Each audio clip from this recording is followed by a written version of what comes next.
So what's up nga pala mga guys, welcome back to my channel nga pala. For today's video nga pala ay pag-uusapan natin kung gaano kadami ang pinapakain natin sa mga ating mga tandang.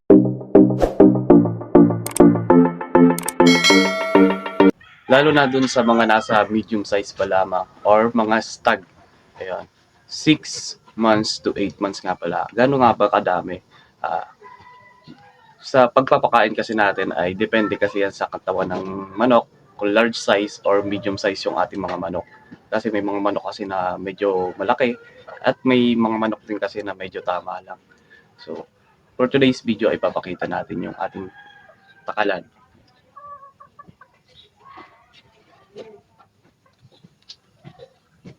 So, ganito nga lang pala kadami yung ating pinapakain sa mga manok. Ayan. Mapa medium or big size na manok, ito lang, ganito lang yung ating pinapakain sa kanila. So, bakit nga ba ganito lang yung pinapakain natin sa kanila? So, una nga pala ay nagpupurga muna tayo ng ating mga manok. Ayun. Bali, sabay-sabay natin silang pinupurga. So, ano nga ba yung purga? Sa English nga pala ay deworming nga pala. Meron kayong mga bibili na pampurga sa inyong mga piling suking tindahan nga pala ng mga pellets. Ayan nga pala ng mga pampakain sa ating mga manok at mga gamot din na para sa ating mga manok. So, ganito nga pala yung ating gano'ng kadami nga pala yung ating pinapakain sa ating mga manok.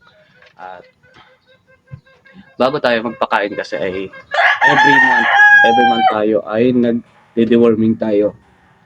I-deworming tayo sa ating mga manok para hindi yung makidamang yung kanilang mga bulati sa kanilang mga katawan at para mapunta sa kanilang katawan or sa kanilang mga muscles yung mga sustansya nga pala na galing sa kanilang power pellets or sa kanilang feeds nga pala mga guys. So yun yung dahilan kung bakit sila gumaganda yung kanilang mga katawan guys. Ayun. Pero sa araw kasi ng conditioning, kailangan din kasi siya yung ating tinatawag na PPT. Purga, paligo, at turok nga pala mga guys. Yun nga pala. Siyempre, mauuna dito yung ating pagpupurga kung sakaling tayo ay magkukondisyon ng ating mga manok, panabong.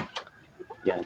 Lalo na din, isama na din natin yung ating mga stag sa ating pag-PPT para pasok din siya sa ating 365 days na conditioning nga pala mga guys or yearly round conditioning na tinatawag natin.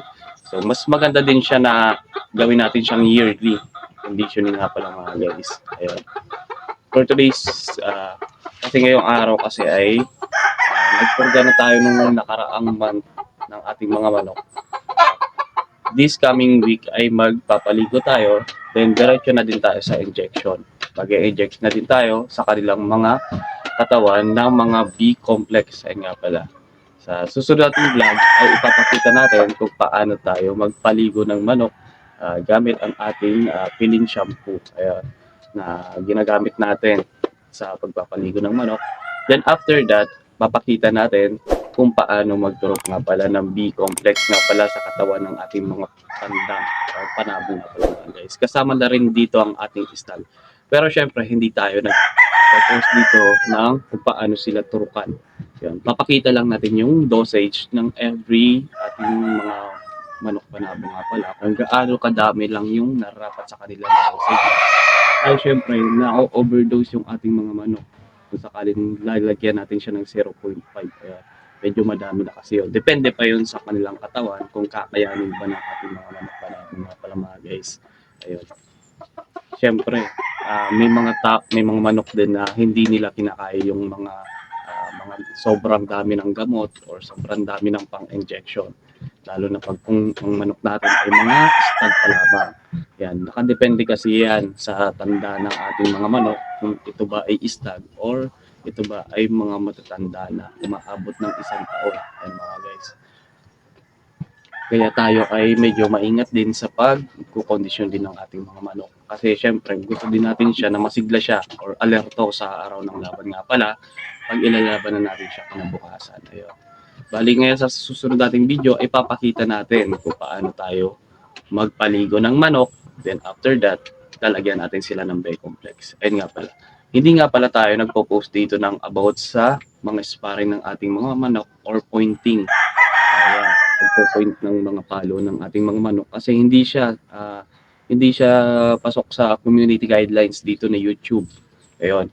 Hindi siya pasok sa community guidelines ni YouTube kasi pwede tayong mabanishment yung ating YouTube account kasi meron siyang unnecessary kasi ayun, violent kasi meron kasi mga community guidelines na bawal masaktan yung mga animals. Ayun nga pala. Kaya mag-iingat din tayo sa pagpo-post dito sa mundo ni YouTube nga pala mga guys.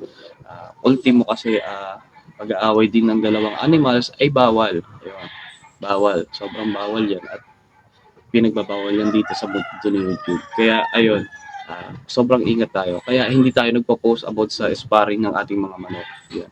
Pwede naman siya makita ng personal through comments or through messenger nga pala, video on mo, messenger. Pero bawal siyang i-post or kahit i-public lamang. Kasi syempre pwede tayo mabanishment yung ating YouTube account nga pala mga guys. Yun nga pala. For today's video nga pala, yun yung ating content ngayong araw. So, gano'n nga ba kadami? Ganito lamang siya kadami mga guys. Ayun. Pero mahalaga na napupurga niyo yung inyong mga manok para nakakasabay siya sa timbang. Ayun, sa timbang ng kanilang mga katawan. At sabay-sabay din sila na masisigla sa mukha mga pala mga guys. So, bali nga pala, sobrang effective itong ganito lang na sobrang dami lang nga pala mga guys. Maraming salamat nga pala sa nanonood ng ating munting video. Ayun nga pala, sa susunod natin mulit na vlog. Maraming salamat nga pala sa inyong lahat. Thanks for watching.